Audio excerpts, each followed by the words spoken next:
Yo, what's good, y'all, man? We got film theory.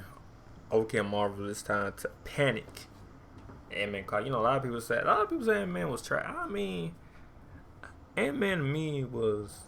I give it an 8. I give it an 8 out of 10 for Ant-Man. I ain't gonna lie though. 8 out of 10, 7 out of 10. It wasn't bad. It was good.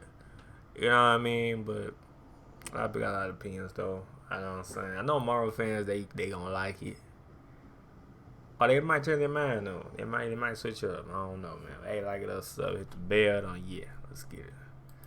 I don't know. They might switch up on Marvel for the first time. I don't know. Hello Internet, welcome to Film Theory, where no matter how much the theorist dynasty grows, we promise to never get a big head. Well, theorists, my buddy Paul Rudd is back. I'm Matt Pat. I'm Paul Rudd, star of such hit as I Love You Man. With a new hit movie, Ant-Man and the Wasp: Quantumania. Maybe hit is overselling it a bit based on audience review scores for this one, so let me just... Damn, 6.5 out of 10. Let's try that again. Of all the MCU movies, Ant-Man Quantumania is one of them. It says a lot about a movie when the most excitement I get is the final title that reveals that the words Ant-Man were actually hidden in Quantumania the entire time. I was like, whoa, no way. It's like when you find out that the FedEx logo has a secret arrow hiding inside of it. But with this latest release, we officially have entered the beginning of MCU Phase 5, where, as the marketing hype says, nothing will ever be the same, which is actually very much the same for Marvel movies. Hey guys, maybe just consider changing up your press releases every once in a while. Or you know what? Never mind, scratch that. Maybe I should be careful what I wish for, considering change is the thing that single-handedly drove this movie into the ground. Well, that and Soggy Bottom MODOK. Seriously, this is like the alternate universe if they had waited to reveal Ugly Sonic as part of the movie. Here, we're just stuck with this thing for 2 hours. Anyway, if you're really into PG Rick and Morty episodes, then this one is the movie for you. I'm the eye-hole man. Whether you like the film or not, something that I've seen everyone agree on is that things felt off about the story. Scenes that felt awkwardly placed. Moments that resolved too quickly. Yeah, a lot of people say that shit. A lot of people said that. I ain't gonna lie. Character arcs that were more like character cliffs. And this time, there's no one around to break the fourth wall and argue with producers about it. None of these storylines make any sense. Is this working for you? Something major changed here, and I'm not just talking about normal production stuff where things get left on the cutting room floor. There's another movie hiding in here somewhere. One that got chopped up, shuffled around, re-edited, rearranged, and reshot for some reason. And I want to know what that original movie was. I want to see the story that this was trying to tell, because my boy Ant-Man deserved better. I want to still care about this franchise and its Pharaoh Kang that looks like it just rolled out of the Party City. I want to, but it's getting real hard. And if I need to stop caring about this franchise, I want to know what went wrong along the way. Short version, get it?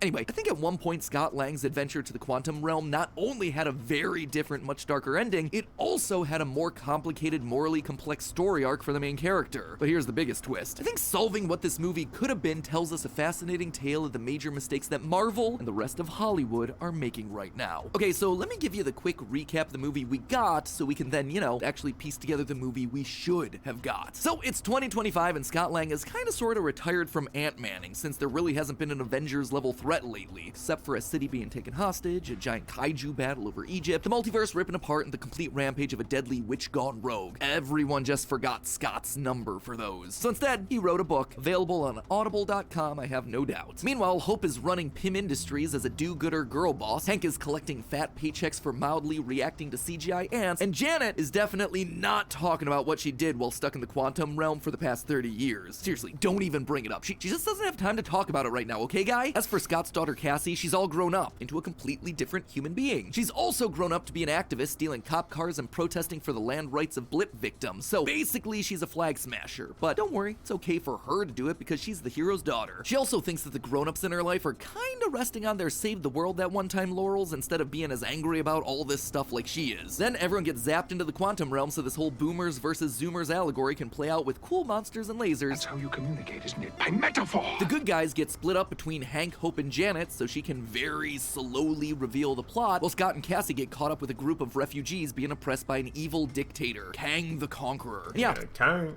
it's going exactly where you think it is. This is the kind of cause that Cassie is super passionate about and she wants to use her powers to help. Scott meanwhile says it's not their fight and he's only focused on getting her home. And with that, we've set up yet again the clear ideological divide between these two characters that will then see inevitably play out over the next 2 hours of Oh, wait, Scott just decides to agree with Cassie.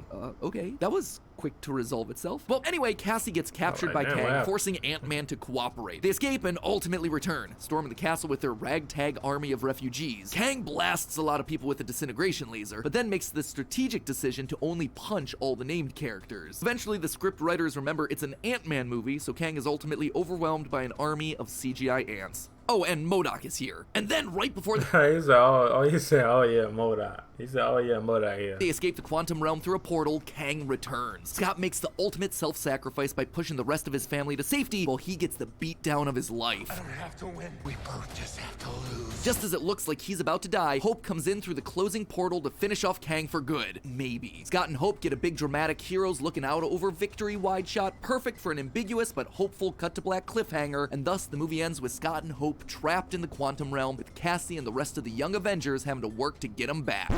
Wait, another record scratch? That is like 2 times we've used the same bit this episode. No, actually, instead of being stranded in the quantum realm, Cassie immediately Yeah, Cassie opened up, like, I don't know how she opened up, but she just opened it up and they came right back. I thought they was stuck in that bitch for a minute. I ain't gonna lie, I thought they was stuck, but she came, did some shit and got him back. Opens another portal to the real world somehow, and we get a weirdly abrupt happy ending coda almost entirely in VO, where Scott wonders whether Kang will return. And then 2 post-credit scenes and the end of the film teaser confirm that yes, he will return. So, that's the movie. And largely, it works as a film, I guess. Are there plot threads left awkwardly dangling? Absolutely. Is it an Ant-Man movie? No, definitely not. But all of those things weren't what set my theorist senses a-tingling. What really convinced me to start digging deeper here was the ending. Everything that happens from when Cassie turns the portal back on looks a lot like something that was put together after the fact in post-production, using a bunch of recycled B-roll, a few minimal reshoots, and new voiceover. I mean, Scott's self-sacrifice fake-out lasts less than a minute. Just from a visual storytelling perspective alone, doesn't fit the very affectionate, hug-it-out, family-above-all tone that the rest of the movie sets up. No big, how am I gonna get out this time moment. No big reunion scene on the other side of the portal. No restatement of the lessons that were learned along the way. This is Marvel Studios here, people. If that stuff ain't in there, it's because it wasn't shot to begin with. Kevin runs himself a tight ship. The most advanced entertainment algorithm in the world, and it produces near perfect products. And that conclusion is supported by leaks that happened as far back as last September, which said that, while no one was meant to die in the end, Hope and Scott... Wait, no major characters died at the end of the film, including Hank, Janet, everyone survives. Oh, they said that shit 6 months ago? Or 2022? Well, that's what happened. Ain't nobody died. We thought Hank died because he crashed that plane, but he somehow he stayed alive. No cap. Scott were meant to get stranded in the film ends with Scott and Hope trapped in the quantum realm with no method of escape. Hank, Janet, and Cassie make it home, but can't re-enter the quantum realm to rescue them. So that was the script, but then they changed it, and then now so they changed the motherfucker. In the quantum realm. That shot of Cassie turning on the portal, I suspect that it was originally going to be her activating something else entirely, possibly even as part of a post-credit scene. My personal headcanon... Yeah, that's why, yeah, cause sometimes trailers do be, they don't be the same shit as the trailers. ...is that she was flipping a switch to signal her father's old team to come help him. Our first confirmation that the Avengers are coming back. Except this time, they're young. You wouldn't even need to know who the Avengers actually were at this point, just a tense zoom on a digital screen and then assemble. But also, a self-sacrificial ending here makes logical sense as well. See, while it might be a bit of an exaggeration to say... Marvel movies all end the same way. Wait, who's saying that? One thing you probably did notice is that heroic self-sacrifice happens a lot. Far and away the MCU's third favorite trope after bad dads and villains who are actually evil versions of the hero. Thor giving up Jane to stop Loki, Wanda losing Vision to destroy the Mind Stone, Black Widow yeeting herself off the cliff for the Soul Stone, Wen-Wu protecting his son from the Dweller in Darkness, Peter Parker giving up his life to fix the multiverse, and of course, Iron Man's sacrifice to snap away Thanos. Heck, the way that we know that Captain America is the goodest of the good guys is that he's a jump on the grenade guy at the beginning of his story, without needing to learn any lessons about humility or respect on the way. Be ready to lay down your life for others is the moral baseline of the MCU. It's the thing that makes the good guys here. Even newer characters are being put to the same tried and true test. In Multiverse of Madness, America Chavez is only able to defeat evil Wanda after she says that she'd be willing to sacrifice herself for the good of the many. Then, and only Only then is she able to become a Marvel hero who can sucker punch someone who once held her own against Thanos. What all of these stories have in common is that the sacrifice is the payoff to an arc in the growth of the character. Thor learns how to put others' needs ahead of his own. America stops running from her problems. Tony's been trying to make up for being an arms dealer since he became Iron Man. And here's the thing, Ant-Man movies have already used the trope. In the first film, Scott shrinks to quantum size to protect Cassie 1.0, and therefore stop the man who would be MODOK, even though as far as he knew there was no coming back from that choice. Why then would they do the same kind of payoff here again in the third outing? Well, here's one possibility. What if that subplot about Scott and Cassie butting heads over when and how to get involved in other people's fights that just kind of resolves itself in one scene was originally meant to be a much bigger deal? As in, the entire point of the movie kind of bigger. One thing I made fun of in my plot summary about the movie, but that's really frustrating when you actually watch it, is how slowly Janet reveals information about Kang. She knows that he's been down here the entire— Ah, yeah, she didn't say shit. She was like, what's down there? She like, well, what's down there? She like, and then like, what, 8 hours go, oh, it's Kang. time. In fact, she's the one who helped Kang rise to power. Yeah, she did. She helped him out to realize, oh shit. But it was too late because he all got a suit on. She's the reason all of this is happening and why all these Rick and Nah, that's fact. Morty rejects are being oppressed. But the movie delivers that information to us in a weird way. They drip feed it to us at a snail's pace, like much longer than a typical movie would deliver this information. They keep the name of the villain secret for a yeah, the base of the whole movie though. They keep that bitch for the whole movie. Then they finally told them. Much of the runtime of the film, referring to Kang as him, all of them talking in hushed tones much longer than they call him him. Expect. And the fact that Janet is split up from Scott and Cassie means that even when she does finally find the time to explain her backstory like an hour into the film, Scott and Cassie still wouldn't know the danger that's around them. I suspect that the film was originally structured this way so that Kang's appearance and the fact that he's evil would be a big middle of the movie reveal. Now, that might seem like a big leap, but consider what this does to the character arcs in the film. What if, in an earlier version of the movie, Scott didn't take Cassie's side right away? Instead, he kept trying to only protect her. As a result, he takes up Kang's go get a thing for me offer willingly despite her objections because from his perspective,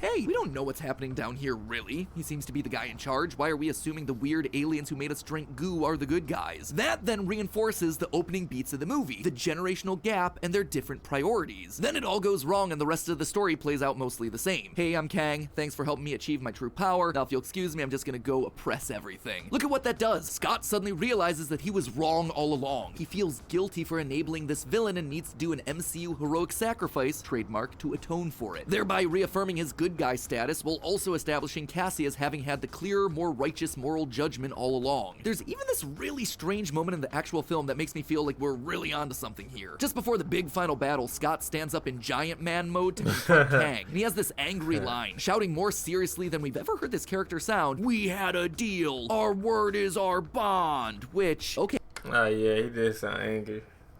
This is that show was funny as I said show. This movie funny as hell. Hey, he's mad. He should be, but why is he outraged that Kang, a guy he just found out existed, a guy that he only knows as an evil dictator? Is Scott really that surprised that he was dishonest with him? He has no reason to have assumed that he could trust Kang, unless all of that is a remnant from a version of the story where he did. Gotta tell you, theorists, all the pieces are in place for us. It fixes the broken story arcs, it explains the awkwardly paced storytelling, it corrects the uncomfortable and reshot ending. Kang's heel turn was meant to be a twist reveal rather than a core part of all the marketing. So why then did they make such a drastic change and in the process butcher this movie to pieces? Because I suspect that this wasn't meant to be a Phase 5 movie, this was meant to be the end of Phase 4. Let me explain.